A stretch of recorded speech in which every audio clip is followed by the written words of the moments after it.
오늘 하나님의 말씀은 사무엘상 2장 4절로 8절 말씀을 보도록 하겠습니다. 한나의 찬송 두 번째 우리가 살펴봅니다. 이 사무엘상 2장 1절로부터 10절까지가 한나가 하나님께 기도로 찬송을 올리는 거예요. 우리가 지금 사는 세상이 예나 지금이나 달라진 게 없어요. 일찍이 우리보다 먼저 앞서서 세상을 살았던 믿음의 선조들이나 세상 사람들, 선조들도 똑같은 삶을 살았던 거예요. 그래서 성경이 뭐라고 그러냐면 믿음의 선조들이 해 아래 새로운 것이 없다 이렇게 이야기를 했어요. 근데 이 말이 오늘날처럼 이렇게 급변하는 시대를 살아가는 우리한테 그렇게 가슴이 와서 닿지가 않죠. 왜 그럴까? 여기에 대해서 잠깐 생각을 해보도록 하겠습니다. 우리보다 앞서 살았던 세대가 코로나라는 거를 갖다가 생각조차도 못했어요. 세상의 변화가 코로나로 인해서 얼마나 이렇게 갑작스럽게 엄청나게 변했을까? 이거 알지도 못했고 예측하지도 못했어요. 그래서 우리에게 남겨준 게 아무것도 없어요. 우리가 학교에서 배운 바가 없고 조금이라도 생각해 본 적이 없다 이 말이에요. 이게 우리는 전혀 알지도 못한 상태에서 대비도 못한 상태에서 갑작스럽게 어느 날 절벽처럼 다가온 거예요. 그래서 오늘날 우리는 상호간에 단절된 세상, 대면 세계에서의 단절된 세상 속에서 살아가고 있는 거예요. 또 다른 것은 우리 조상들은 컴퓨터, 인터넷, 휴대전화 이런 거는 꿈도 못 꿨어요. 그런 세상은 상상도 못했죠. 그러니까 가상공간이다 이런 생각을 어떻게 할 수가 있었겠어요. 그냥 이 우리가 살아가는 세상, 감각의 세상이 전부였는데 오늘날 이제 과학하고 통신기술이 이렇게 발전하다 보니까 사람들이 이제 가상공간에서 현실공간처럼 생활을 하게 된 거예요. 그러니까 다시 보면 현실 공간이 우리 삶의 무대 전부였는데 이제는 점점점 그 무게가 가상 공간 쪽으로 옮겨가고 있어요. 그 한 예가 유튜브 같은 것들이에요. 유튜브 등이 오늘날 세상 사람들의 상당히 주요한 활동 무대가 되고 있고 만나는 장이 되고 의사소통을 하는 장이 되고 있어요. 그 유사한 것들도 굉장히 많이 있습니다. 자, 이렇게 변화됐는데 아니 세상이 예나 지금이나 달라진 게 없다. 무슨 캐캐 묵은 소리냐. 그건 이런 것들이 있기 전의 이야기지. 이렇게 말할 수 있어요. 그 틀린 말 아닙니다.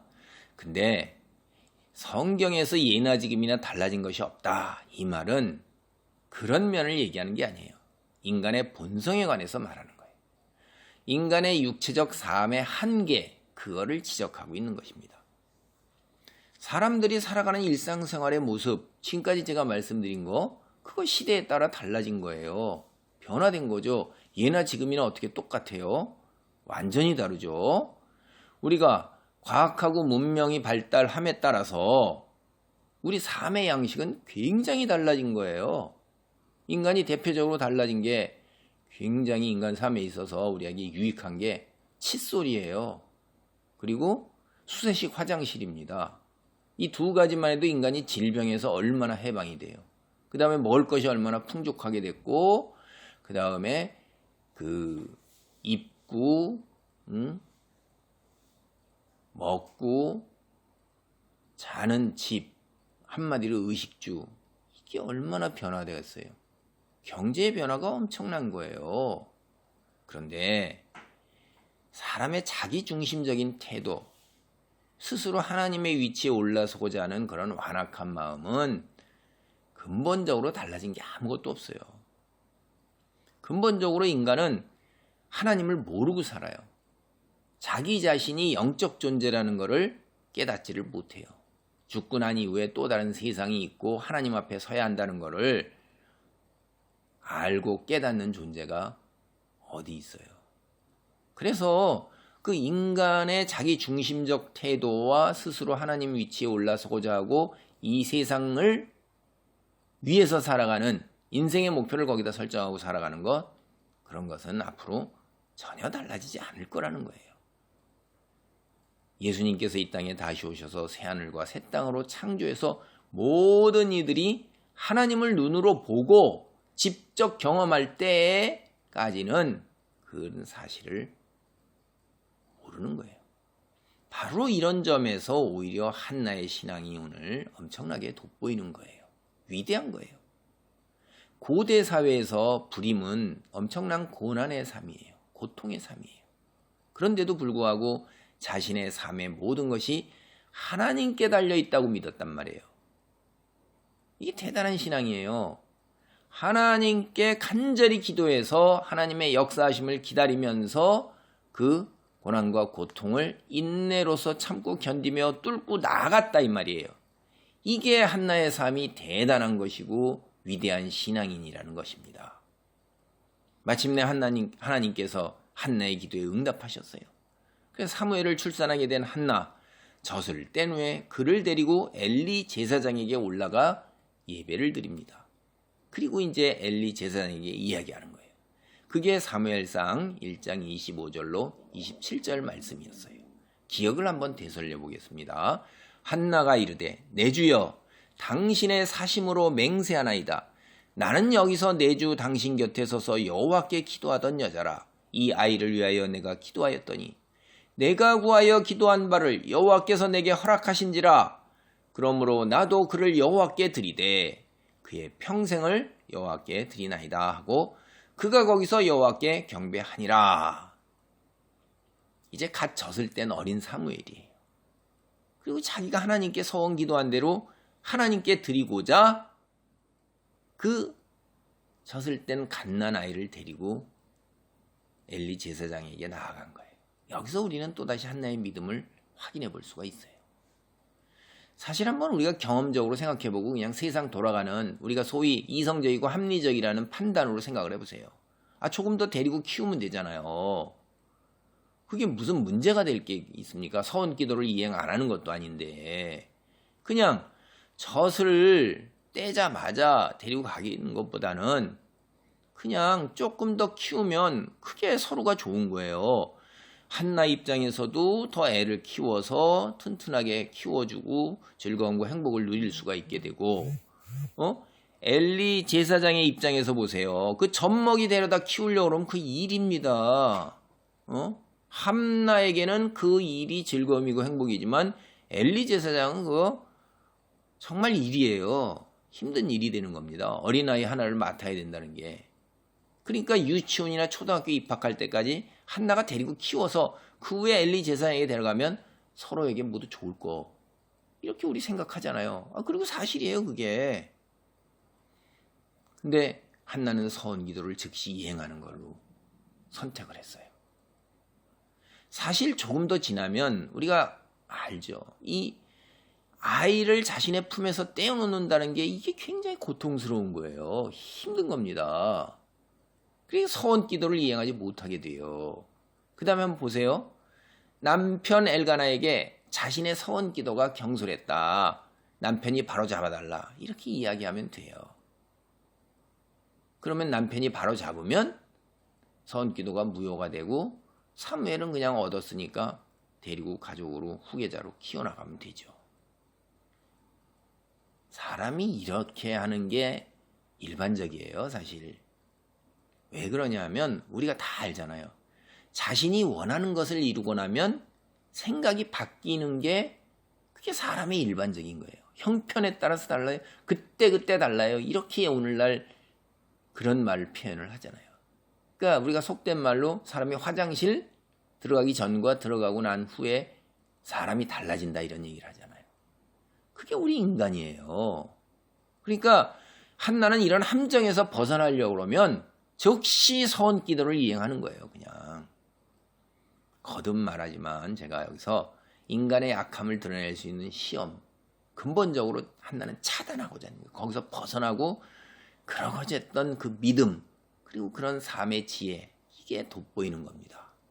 그래 하나님께 예배를 드리면서 경배하며 한나는 기도로 하나님을 찬송을 한 거예요. 그 내용이 이제 사무엘상 2장 1절로부터 10절 단락에 다 있는 건데 이 기도가 굉장히 유명한 기도입니다. 여러분 신약 성경에서 수태고지를 받은 마리아가 하나님을 찬양하는 기도가 있어요. 마리아의 찬양이라고 해서는 이거 굉장히 유명한 것입니다. 노래로도 다 나와 있어요. 엄청나게 유명한 본문이에요. 공부를 조금 하는 사람들이나 아는 사람들은 그거하고 견줄 수 있는 것입니다. 오늘 본문은 2장 4절에서 8절 그 부분만을 살펴보는데 하나님의 전적인 주권을 찬송하고 있는 것입니다. 먼저 2장 4절 말씀입니다. 용사의 활은 꺾이고 넘어진 자는 힘으로 띠를 띠도다. 첫째, 한나가 하나님의 전적 주권을 찬송하는 내용의 첫 번째가 전쟁의 승패가 하나님의 주권이라는 거예요. 하나님께서는 당신의 뜻에 따라서 용사의 활을 꺾기도 하고 넘어진 자를 일으켜 힘을 주십니다. 우리가 고대 세계에서 군인들은 창칼, 활로 무장을 했어요. 창칼, 활이 주된 무기였는데 군인들은 저마다 자기의 그 싸우는 무기를 가지고 있는 거예요. 창칼, 활을 다 가지고 있는 경우는 그렇게는 드물고요. 창병이 따로 있고 칼을 사용하는 병사, 보병이 따로 있고 활을 주된 무기로 삼는 궁수가 이렇게 다 따로 나눠져 있어서 장수가 그들을 전체적으로 전략적으로 전술적으로 지휘를 했어요. 고대 세계에서 로마군이라면 사람들이 벌벌 떨었습니다. 로마가 군단급 규모 되는 군대들을 곳곳에 다 주둔시켜 놓고 반란이 일어나거나 밀란이 일어날 조짐이 있으면 그 군대를 잘 닦아놓은 로마의 도로를 향해서 그대로 그냥 그곳에 파송했기 때문에 며칠 되지 않는 짧은 기간 내에 군대가 도달해서 그걸 다 평정하고 있던 거예요. 이 로마의 군인은 굉장히 용맹합니다. 그들은 주로 진을 이뤄서 싸워요. 그래서 방패를 가지고 있고 방패로 날아오는 적의 화살을 맞고 창이나 칼로 적을 물리치는데 그 진을 이루어서 능숙하게 움직이기 때문에 거북이 등짝 같은 거예요. 방패로 진을 이루게 되면. 그러니까 적의 화살이나 창 이런 걸 잘 막아내면서 적진에게 다가가가지고서 마지막에 용감하게 돌진해서 칼로 적을 무찌르고 창으로 적을 무찔렀던 거예요. 그런데 이렇게 이제 다가오는 적을 물리치는 데는 화살이 굉장히 효율적이에요. 멀리 떨어져 있는 적, 창이나 칼 닿지 않는 곳에 화살을 쏘면 이게 대단히 위협적인 겁니다. 그래서 옛날 고대 세계나 이런 데에서는 장수가 군대 중에서 상당 부분의 병사들을 궁수로 데리고 있었던 거예요. 화살을 쏘면 전진해 오는 적이 하늘에서 쏟아지는 빛처럼 쏟아지는 화살에 그냥 다 맞고 뒤둥글어서 그냥 죽는 겁니다. 이게 적을 향해 돌진할 경우에 화살 막아내는 거 쉽지가 않아요. 1차적으로 상당히 많은 사람이 죽습니다. 그래서 로마군이 그거를 물리치는 방법이 바로 진을 이루어서 거북 등짝처럼 방패로 만들어내는 거예요. 화살이 날아오는 거를 그 방패로 서로 촘촘하게 의지해서 우산처럼 머리 위로 받쳐들어갖고 뚫고 오지 못하게 하는 거예요. 손실이 굉장히 적은 거죠. 병사의 손실이. 그리고 나서 칼로 용감하게 돌진을 해서 싸우는데 그걸 훈련을 많이 해서 직업군인이란 말이에요. 굉장히 그 칼싸움을 잘했던 걸로 알려져 있습니다. 그러니까 총이 없던 시기에 가장 총처럼 무서웠던 무기가 활이었어요. 우리나라에서 만든 영화에 최종병기 활이라는 영화가 있습니다. 한때 이거 굉장히 유명했던 영화예요. 그래서 1636년 병자호란을 배경으로 하는데 잡혀가는 누이를 구하기 위해서 이제 사투를 청나라 군인하고 벌리는 거예요. 근데 조선인 신궁으로 불리는 조선인과 그 다음에 청나라 군대의 그 최정예 군인들과 장수가 다 활만을 사용해서 싸우는 거예요. 온갖 종류의 활이 다 나옵니다. 총이 발달하기 이전에 활이라는 것은 총과처럼 아주 무서운 병기였어요. 근데 그런 활을 꺾는다. 성경의 그 표현이 뭐예요? 오늘날로 얘기하면 군대의 무기, 제 위력을 발휘하지 못한다는 거예요. 넘어지고 쓰러진 자, 이게 뭐냐면 싸움에서 패해서 전투력에서 열세를 면하지 못하는 자들을 상징하는 거예요. 여러분, 오늘날 전쟁도 승패가 어디 있냐면 무기에 있어요. 그래서 비행기, 탱크, 대포, 미사일, 잠수함, 군함, 다들 그거를 갖다가 최첨단으로 바꾸고 많은 양을 가지기 위해서 온 나라들이 다 돈을 거기에다 쏟아부어요. 그리고 신무기 개발에 남보다 더 좋은 무기를 가지려고 많은 돈을 들여요. 근데 그게 소용이 없어요. 그것보다 훨씬 열세의 노인자도 하나님께서 붙드시기 이렇게 세우셔요. 힘을 불어넣으시니까 발목과 손목에 힘이 있어요. 전쟁의 승패는 전적으로 하나님 손에 있다는 것입니다. 성경을 보면 다윗이 사울과 요나단의 죽음을 슬퍼하면서 활의 노래를 지어서 불러요. 그게 사무엘하 1장 17절로 18절입니다. 다윗이 이 슬픈 노래로 사울과 그의 아들 요나단을 조상하고 명령하여 그것을 유다 족속에게 가르치라 하였으니 곧 활 노래라 야살의 책에 기록되었으되. 그러니까 활이 뭐예요, 이게? 여기서 활이 상징하는 게 무력이란 말이에요. 군인의 힘이에요. 장수의 힘이고 활이라는 게. 그래서 다윗이 사울과 그의 아들 요나단이 전쟁터에 쓰러져 죽었을 때 애도하면서 굉장히 슬퍼하면서 활의 노래, 제목이 그렇고 그렇게 지었어요. 근데 그것이 사무엘하 1장 19절로 27절까지 나와요. 두 용사가 엎드려졌고 싸우는 무기가 망하였다는 것입니다. 전쟁의 승패가 하나님께 달려있다. 이게 무슨 말이냐면 전쟁에서의 생사는 하나님 손에 있다는 겁니다. 전쟁에서 싸우는 무기가 꺾인 자, 망한 자는 패해 죽어요. 반면에 전쟁에서 승리한 자는 승전가를 부르면서 잡은 포로와 온갖 전리품을 챙겨서 고향으로 돌아오는 거예요. 한나는 전쟁의 승패와 인간의 생사가 전적으로 하나님께 달려있음을 알았고 그것을 믿었고 하나님의 능력과 위대함을 찬양했던 것입니다. 두 번째, 세상의 경제적인 것도 하나님 손에 달려있다는 거예요. 사무엘상 2장 5절 상반절입니다. 풍족하던 자들은 양식을 위하여 품을 팔고 줄이던 자들은 다시 줄이지 아니하도다. 하나님께서는 풍족하던 자, 부유한 자를 얘기하는 거죠. 그들이 먹을 양식을 위해서 입에 무언가 살기 위해서 먹거리를 넣기 위해서 품을 팔아야 되는 육체 노동자가 되게 하시는 거예요. 손가락 하나 까딱 안 하던 사람들이 이제 품을 파는 육체 노동자로 떨어지는 거예요. 가지고 있던 재물이 하나도 없어요. 당장 입에 넣을 게 없는 거예요. 자기가 가지고 있는 거라고는 몸, 그러니까 노동력을 팔아야만 먹을 것을 얻을 수 있도록 만드신다 이 말이에요. 근데 반면에 먹을 것이 없어서 굶주리던 이들, 품마저 팔지 못해서 먹을 것을 얻을 수 없는 소외되고 가난하고 약한 자들, 배고픔을 해결할 길이 없던 자들에게 하나님께서 먹을 것을 주신단 말이에요.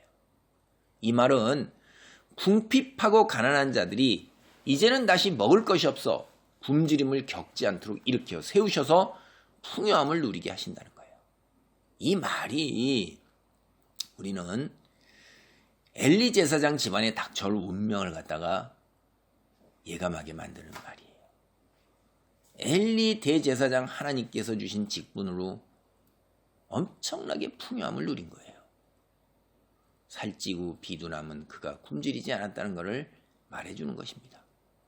사실 제사장 계급은 종교적 권력을 이용해서 사회적 위치와 경제적인 면에서 부를 다 누리고 예수님 오신 때까지도 누리고 살았고 그 이후도 종교적 지도자들이 사회적 위치와 경제적으로 부유함을 누리고 있습니다. 오늘 본문을 보면 엘리의 두 아들 이후에 오늘 본문 이후의 본문 보면 하나님께 제사 드리러 오는 사람들에게 행패를 부려요. 고기를 제 마음대로 먹어요. 제사 드리기도 전에, 하나님께 드리기도 전에. 그보다도 더 하나님께 또 큰 죄악도 짓습니다. 이게 이제 사무엘상 2장 12절로 17절에 그 내용이 나오는데 뒤에 나중에 살펴보겠습니다. 엘리 집안에서 풍요를 누리던 자들이에요, 이들이. 이후에 양식을 위해 이제 엘리 집안 사람들은 품을 팔아야 돼요. 그에 대한 예언이 사무엘상 2장 36절에 이렇게 나와요. 그리고 내 집에 남은 사람이 각기 와서 은 한 조각과 떡 한 덩이를 위해 그에게 엎드려 이르되 청하더니 내게 제사장 직분 하나를 맡겨 내게 떡 조각을 먹게 하소서 이렇게 하리라 하셨다니라. 집안이 그렇게 다 몰락해서 이제 품 팔게 되는 겁니다. 하나님께 다 경제적인 것까지도 하나님 손에 달려 있다는 거예요. 우리 그리스도인 중에 경제적으로 상당한 어려움을 겪는 사람이 있습니까? 그래서 먹을 양식이 없는 사람이 있습니까? 그렇다면 하나님께 기도해야 되는 거예요.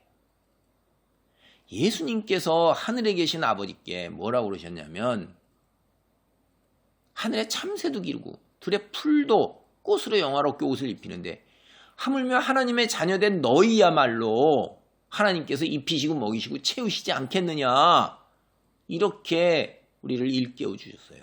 그리스도인이 굶주리게 내버려 두실 리가 없는 거예요. 하나님, 우리는 하나님의 백성이 하나님의 자녀입니다. 세상의 경제적 주권 하나님께 달려있는 거예요. 한나처럼 말씀을 믿고 순종하고 기도해야 됩니다.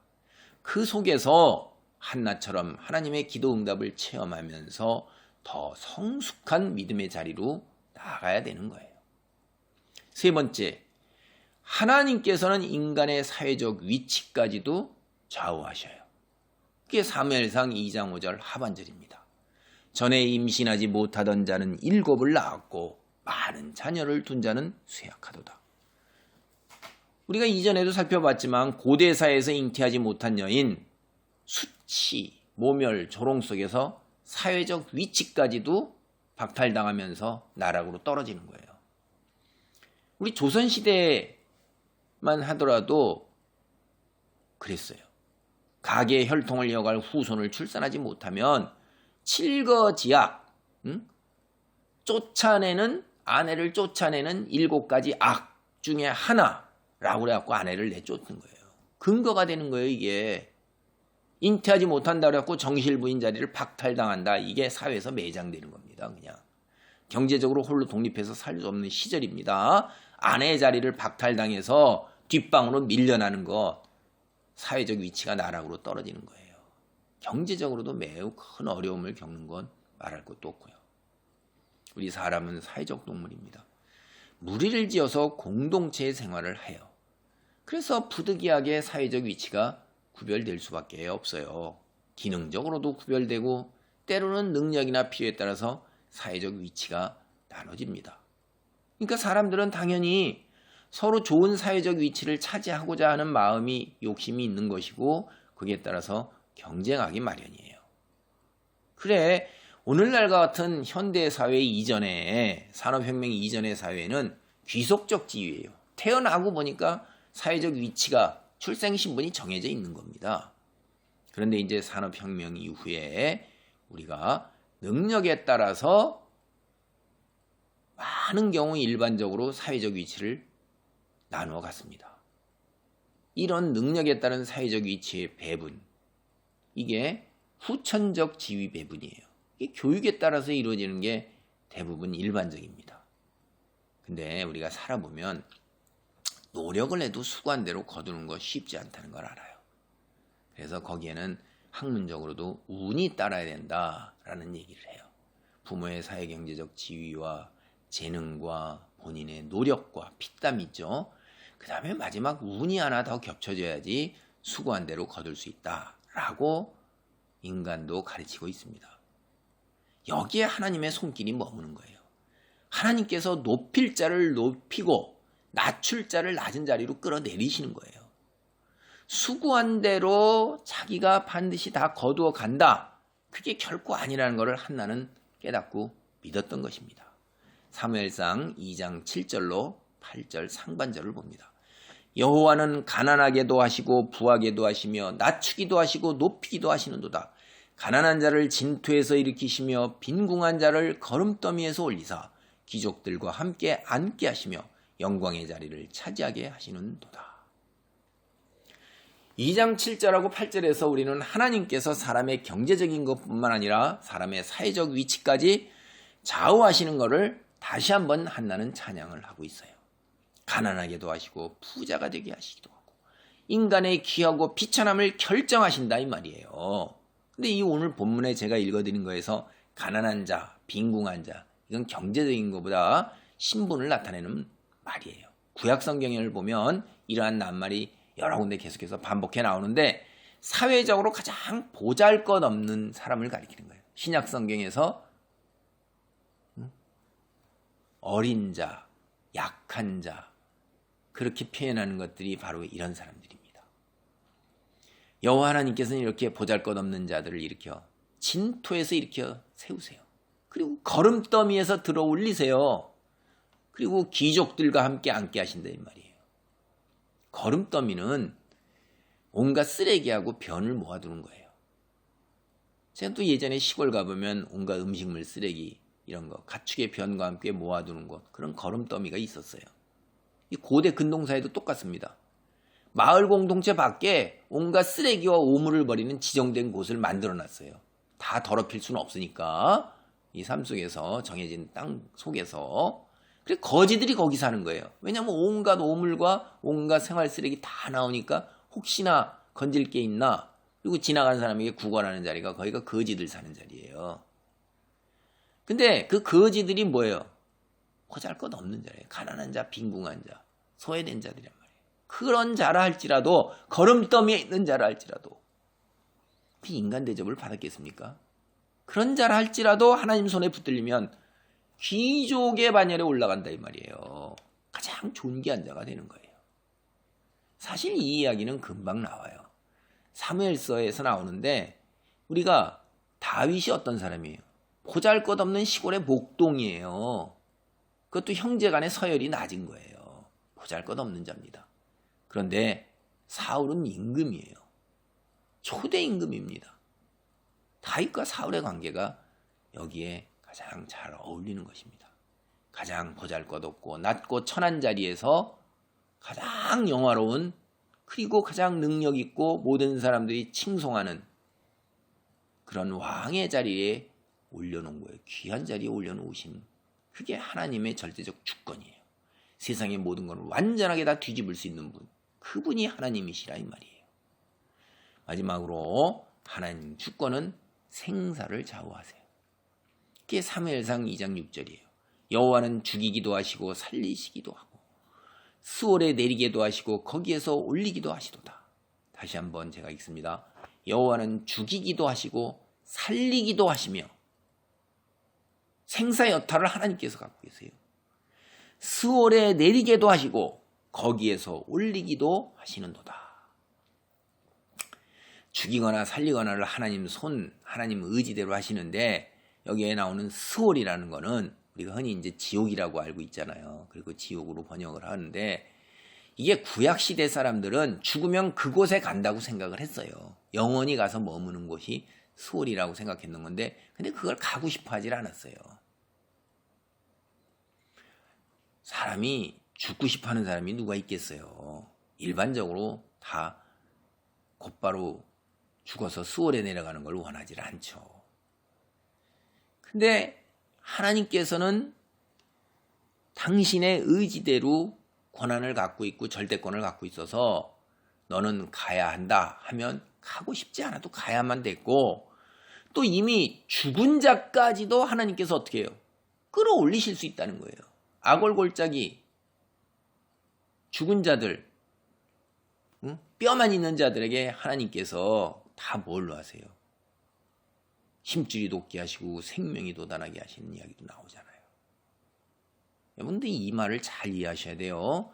수월에 가 있는 자도 하나님께서 끌어올리신다는 말의 의미가 하나님께서 죽은 자를 기회를 줘서 지옥에 가 있는 자를 천국에 갈 수 있는 기회를 준다. 이런 말로 해석하면 안 돼요. 이거 그런 얘기 아닙니다. 성경 전체를 다 맥락을 보면 죽은 자가 천국에 갈 기회가 있다 그런 말 없어요. 그렇게 표현하지 않습니다. 살아 생전에 하나님 선택이냐, 자기가 하나님 택하지 아니하고 세상을 선택하느냐, 그 기회는 그때지. 여기에 이 말은 하나님께서 생사 길흉 화복을 전적으로 당신의 뜻대로 이끌 수 있고 행하신다는 주권을 표현하는 말이에요. 죽은 자를, 지옥에 간 자를 하나님께서 기회를 준다, 그런 말이 아니라는 거 분명하게 알으셔야 돼요. 오늘 말씀을 정리합니다. 하나님께서는 당신의 섭리대로 세상을 창조하셨어요. 그러니까 당신 뜻대로 세상을 마음대로 하실 수 있는 거예요. 창조하신 분이 피조물과 피조물 그거를 당신 마음대로 못 하십니까? 당연한 이야기죠. 그러니까 절대적 주권을 행사하실 수 있는 분이에요. 오늘 본문 2장 8절 하반절 이렇게 얘기돼 있어요. 땅의 기둥들은 여호와의 것이라 여호와께서 세계를 그것들 위에 세우셨도다. 이게 이제 옛날 고대 근동 사람들의 그 세상을 이해했던 것들이 여기 드러나는 거예요. 땅의 기둥들, 이건 고대 근동 신화, 그 세상 사람들의 이야기에 자주 등장하는 거예요. 지하에 바다가 흐른다고 생각하겠어요. 그리고 하나님이 지하 세계로 들어가는 사람, 그 스월, 죽으면 땅 속으로 간다 이렇게 생각했잖아요. 거기에 들어가는 사람, 재판하는 자리라고, 땅의 기둥들. 바로 그곳, 통로라 이 말이에요. 그게 땅의 기둥이 가리키는 말이에요. 이게 세상 사람들이 세상을 이해했던 그 방식의 그 용어입니다. 이게 한마디로 인간의 생사 길흉화복 하나님 손에 달려있다, 이 이야기를 그렇게 표현한 거예요. 그리스도인에게서 오늘 한나의 찬송은 엄청나게 큰 위로가 되는 거예요. 하나님께 나아갈 수 있는 힘이 되는 겁니다. 특별히 현실 속에서 궁핍함을 겪고 현실 속에서 고난과 고통을 겪고 있는 그런 그리스도인에게는 엄청난 힘이 되고 위로가 됩니다. 하나님께서 지금의 현실을 완전하게 손바닥 뒤집듯이 뒤집어 엎으실 수 있는 분이라는 것을 우리가 깨닫게 되기 때문입니다. 다시 말해서 인간의 수단과 방법이 이제 완전히 바닥이 나버렸어요. 없어요. 하나님께만 매달릴 수밖에 없다 이 말이에요. 그럴 때 한나의 찬송이 더 큰 위로와 더 큰 희망이 되는 거예요. 한나와 같은 기도의 응답으로 한나와 같은 찬송을 하나님께 드릴 수 있게 되기 바랍니다. 아멘. 기도하시겠습니다.